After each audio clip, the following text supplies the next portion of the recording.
Before I got my dental implants, eating steak, tacos, stuff like that was really tough, painful.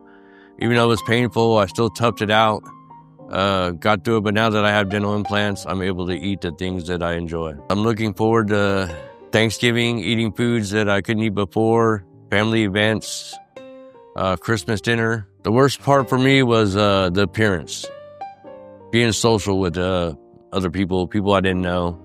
Just didn't want to be judged. I felt like that pretty much anywhere I went.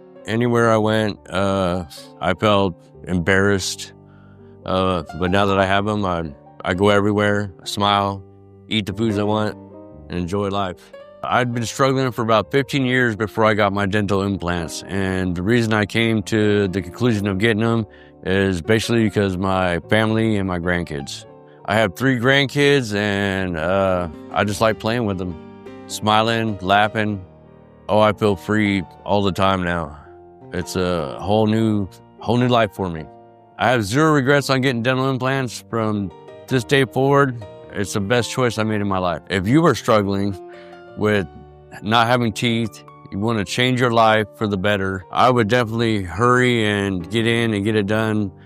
That way you don't miss no more family events or functions. I recommend going and getting implants to better your life, and you'll be much happier. Dr. Shima, I want to thank you, your staff. You've changed my life for the better. I appreciate everything you and your staff have done. And all I can say is thank you from the bottom of my heart.